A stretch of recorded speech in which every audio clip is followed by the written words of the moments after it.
Hey guys, it's Josh Peter here and welcome back to yet another tutorial on how to color your vector line art. By the end of this video, you will have the skills to add vibrant colors to your vector drawings, bringing your artwork to life. We will go through step-by-step instructions on how to choose and apply colors, manage layers, and use various tools for professional finish. If you are new to vector line art or need a refresher, be sure to check out my other tutorials on drawing vector line art on this channel. They will give you a solid foundation to follow along with today's lesson. Let's get started. So this is the line art I drew. If you still have issues with drawing line arts, you can check on other tutorials on the channel. I really have a lot of step-by-step tutorials on how to draw line arts in Adobe Illustrator using just your computer mouse. So the same tutorial here is with computer mouse. All the artworks you see on this channel are all drawn with mouse. No fancy graphics tablet. Whether it's drawing, coloring, or shading, everything is done with mouse, guys. So start with what you have. So we will start by zooming in on our artwork to check for any details that need final adjustments. And you have to ensure that all lines are connected and there are no gaps and overlaps, which is very crucial to avoid color spillage when we start filling in colors later on. Like when you look at this stroke line, this line crosses past this one. So the reason for all this is later when we start coloring, the color that we will apply on this thing will not necessarily be applied here. It will be divided by this. That means you will have a different color on this side and a different color on the right here. And also the skin tone you will apply on the face will not be applied on the clothes, on the goggles here. It will not be applied there. So you have to check for your lines first. You make sure they are in the right condition before you start coloring, so you don't have issues later on when you're coloring. The tools we're going to use are just 3 tools, and the first one is the selection tool here. We will use the selection tool to choose specific parts of your artwork that you want to modify or color. This tool helps you to manage and manipulate individual elements with precision.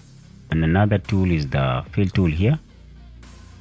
The fill tool will allow us to add color to enclosed areas of our line art very quickly and efficiently. It is essential for giving your artwork the vibrant look it deserves. So we will also use it to pick our color or the skin tone color that we will apply on this line art. The third one is the rectangle tool. We will use the rectangle tool to apply the skin tone that we have chosen from the fill tool here.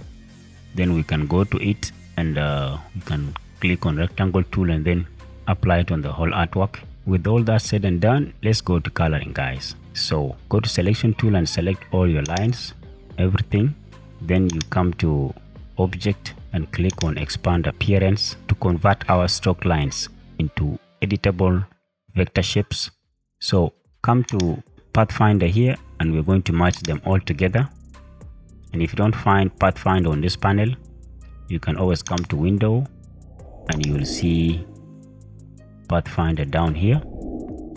After merging everything together, when you try to click on this side of the hair and you try to drag it like this, there's no line that's left behind. That's indicating that everything is merged and it is now one editable vector shape. You can resize this line as you want. That means all the lines are merged together. They have become one big artwork.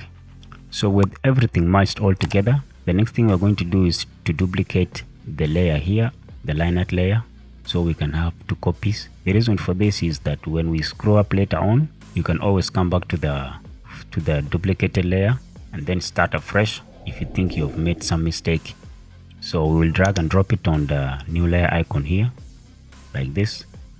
After dropping it, you will see automatically if the copy is here. Let's rename it as line art so you don't get confused. So guys, layers help maintain a structured workflow, making it easier to navigate and understand your project properly, especially if you need to revisit or re-edit later on. The reason I name my layers clearly is for you guys to keep your artwork organized, making it simpler to find and edit specific elements in your vector line art. I don't do this for me, I do it for you so you don't get confused. For me, since I'm very good at this, I don't name layers like this. I know automatically which layer I should make adjustments on, so I just go there. Whether it's named or not, I know where to go and make my edits because I'm used to. But for you guys, it can be complicated sometimes. So with the liner duplicated, now we are going to select our skin tone color. Double click on the fill tool like this, and we are going to select this skin tone here for this lady. Then to apply it, we use the rectangle tool. Click on the rectangle tool and drag it over the liner like this. So now right click on the rectangle and go to arrange, then click on send to back. So this color will be sent behind these vector stroke lines, and you can see it from the lineart layer here. So we will select everything all together, both the rectangle and the lineart like this, and we come to Pathfinder and click on merge. So this skin tone color will be merged with the lineart. If you don't find Pathfinder on this panel, you can come to window as always, and you can see Pathfinder here. So right click on the rectangle and click on isolate selected group. Now we are in isolation mode, so we can do everything separately. So click on the rectangle and press the delete key on your keyboard, and it is gone. So now we will also delete these parts that we don't need. Now it's time to color, guys, using the selection tool. So we'll start with the eyes. To color multiple parts at the same time, hold down shift and select all of them. I will hold down shift and select this part of the eye, and hold down shift and select this one. Also hold down shift and select this one. So they are all selected, and we can give them a single color. Double click on the fill tool, and we are going to make them somehow brighter, not regular white but just around here. Click on OK. This is good. Now we can color the goggles. Let me give them this pink color around here. This one is good. We will also color the lips. So normally, you know, the upper lip and the lower lip are not normally the same. The upper one is always darker than the lower one, so we'll get a darker skin tone for the upper lip like this. The lower one, we will make it lighter. Let's adjust the upper one a little bit. So the inside here is the place for the tip. Nothing's appearing here now, but we are going to show some effect of teeth later on when we are shading. This one is okay. So let's color the shirt she is wearing. I'll click here. I will hold down shift and click on this side also. I'll also hold down shift and click here. Hold down shift and click on this enclosed area and here. Then double click on the fill tool like this, and we're going to find a color for this one. Yeah, this color is good. We will give a different color for the hearing. Let's give it that gold look here. Okay, and now we are done coloring. You can see how easy it is to color, guys. It's very simple. It's a matter of practicing. The coloring process is the simplest.